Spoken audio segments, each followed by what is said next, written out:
ఇక మావోయిస్టులకు big shock తగిలింది. తెలంగాణ డీజీపీ ఎదుట 41 మంది మావోయిస్టులు లొంగిపోయారు. ఒడిశా, ఛత్తీస్గఢ్కు చెందినటువంటి 6 డివిజన్ కమిటీ సభ్యులు లొంగిపోయారు.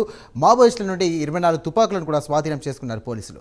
మావోయిస్టులంతా జనజీవనంలోకి రావాలని డీజీపీ శివధర్ రెడ్డి పిలుపునిచ్చారు. ఈ సందర్భంగా ఇదే అంశానికి సంబంధించి మరిన్ని డీటెయిల్స్ అందించడానికి మా కరెస్పాండెంట్ కుమార్ సిద్ధంగా ఉన్నారు. కుమార్, చెప్పండి. సాయిరామ్, ముఖ్యంగా సిపిఐ మావోయిస్ట్ పార్టీకి సంబంధించి ఒక కోలుకొని ఎదురు దెబ్బ తగిలిందనే చెప్పొచ్చు. ముఖ్యంగా ఏదైతే మావోయిస్ట్ పార్టీకి చెందిన 41 మంది ఈరోజు తెలంగాణ డీజీపీ ముందైతే లొంగిపోయారు. ఇందులో 39 మంది ఇటు ఛత్తీస్గఢ్ అలాగే ఒరిస్సాకు సంబంధించిన వాళ్ళు అయితే ఉన్నారు. అయితే మిగతా వాళ్ళు ఏదైతే తెలంగాణకు సంబంధించిన వాళ్ళు అయితే ఉన్నారు. అయితే ఇందులో కీలకమైన వ్యక్తి అయిన Erragolla Ravi alias Santosh alias Prashanth alias Praveen alias Mahesh ఇతను కూడా ఈరోజు డీజీపీ ముందైతే లొంగిపోయారు. ఇతను ముఖ్యంగా 24 సంవత్సరాల పాటు అజ్ఞాతంలో ఉన్నట్లయితే తెలుస్తుంది. అలాగే మరొక పక్క కనికారాపు ప్రభంజన్ వీళ్ళ కూడా ఏదైతే మావోయిస్టుల ముందైతే ఏదైతే డీజీపీ ముందైతే లొంగిపోవడం జరిగింది.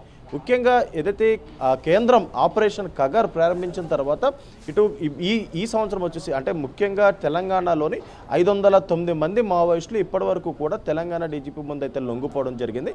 అయితే ఇంకా 54 మంది మావోయిస్టులు ఇంకా ఏదైతే ప్రస్తుతం అజ్ఞాతంలో ఉన్నారో వాళ్ళందరూ కూడా ఏదైతే లొంగిపోవాలంటూ కూడా ఇటు డీజీపీ చెప్తున్న పరిస్థితి అయితే ఉంది. అయితే అక్టోబర్ 21 నాడు తెలంగాణ ముఖ్యమంత్రి రేవంత్ రెడ్డి ఏదైతే ఒక ప్రకటన కూడా విడుదల చేశారు. ముఖ్యంగా మావోయిస్టులు అందరూ కూడా ముఖ్యంగా జనజీవ స్రవంతిలో కలిసిపోవాలి, వాళ్ళకి కావాల్సిన ఏర్పాట్లు అన్నీ చేస్తామంటూ కూడా ఇటు రేవంత్ రెడ్డి ఇచ్చిన ప్రకటన నేపథ్యంలోనే ప్రస్తుతం ఈరోజు ఏదైతే మావోయిస్ట్ పార్టీకి సంబంధించి 41 మంది మావోయిస్టులు అందరూ కూడా లొంగిపోయారు. ఇందులో ప్రధానంగా 2 తెలంగాణ వాళ్ళు, మిగతా 39 మంది కూడా ఛత్తీస్గఢ్ ఒరిస్సా వాళ్ళు. వీళ్ళందరూ కూడా ఏదైతే వాళ్ళ ఆయుధాలతో లొంగిపోయారంటే 24 ఆయుధాలు కూడా ఈరోజు లొంగుబాట్లు అయితే డీజీపీకి అయితే సమర్పించారు. ఇందులో ప్రధానంగా AK-47 3, అలాగే LMG 1, SLR రైఫిళ్ళు 5, అలాగే ఇన్సాస్ రైఫిళ్ళు 7, అలాగే BGL గన్ 1, అలాగే 303 రైఫిళ్ళు 4, అలాగే single shot rifle 1, air guns 2, మొత్తం 24 ఆయుధాలు కూడా ఏదైతే ఈరోజు డీజీపీ ముందైతే సరెండర్ చేశారో. అయితే ఇవన్నిటినీ కూడా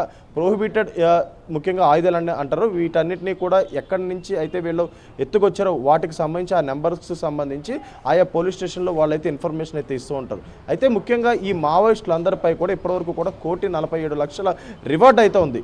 ఈ రివార్డ్ని ఇప్పుడు లొంగిపోయిన మావోయిస్టులందరి అకౌంట్స్ ఓపెన్ చేసి వాళ్ళకి డీడీ రూపంలోని ఏదైతే ఈ అమౌంట్ మొత్తం కూడా ఆ మావోయిస్ట్ అకౌంట్లో అయితే వేస్తారు. వీళ్ళందరూ కూడా జనజీవ స్రవంతిలో కలిసే విధంగా పోలీసులు అయితే ఏర్పాట్లు అయితే చేస్తున్నారు.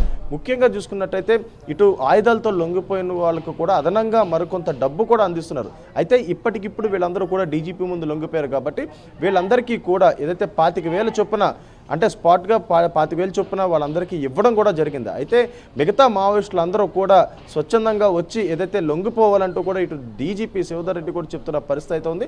అయితే వాళ్ళందరిపై ఇప్పటికే అంటే గతంలో ఏమైనా కేసులున్న వాటికి సంబంధించి కూడా వాళ్ళు మొత్తం చూసుకుంటారని చెప్తున్నారు. అయితే ముఖ్యంగా జనజన స్రవంతిలో కలిసే విధంగా అన్ని ఏర్పాట్లు చేస్తామంటూ కూడా చెప్పారు. అయితే ఈ రోజు లొంగిపోయిన 41 మంది కూడా చాలా కీలకమైన సభ్యులనే చెప్పొచ్చు.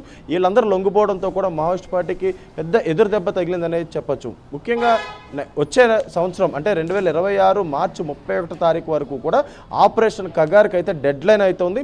ఈలోపు ప్రతి ఒక్కరు అంటే మావోయిస్టులు అందరూ కూడా అంటే కీలకమైన వ్యక్తులు కావచ్చు లేదంటే కీలకమైన స్థాయిలో ఉన్న మావోయిస్టులు అందరూ కూడా లొంగిపోవాలంటూ కూడా ఇటు డీజీపీ చెప్తున్న పరిస్థితి అయితే ఉంది. అయితే గతం అంటే కొన్ని రోజుల క్రితం కూడా హిడ్మాన్ కూడా ఏదైతే ఎన్కౌంటర్ అయితే చేశారో ఇప్పుడు ఈరోజు లొంగిపోయిన 41 మంది మావోయిస్టులో కూడా హిడ్మా కమాండ్కి సంబంధించి కూడా చాలా మంది ఉన్నట్లయితే మనకైతే తెలుస్తుంది. వీళ్ళందరూ కూడా ఏదైతే స్వచ్ఛందంగా అయితే డీజీపీ ముందు లొంగిపోయారు. ముఖ్యంగా మావోయిస్టుల కీలక సభ్యులందరూ కూడా వీళ్ళందరినీ కూడా అంటే తెలియని ప్రాంతాలకి పంపడం వల్ల అక్కడ ఏదైతే ప్రజలతో వీళ్ళకి సత్సంబాలు లేకపోవడం వల్ల అడవిలో తిరగలేక ప్రస్తుతం డీజీపీ ముందైతే లొంగిపోవడం జరిగింది. Sir, thank you Kumar.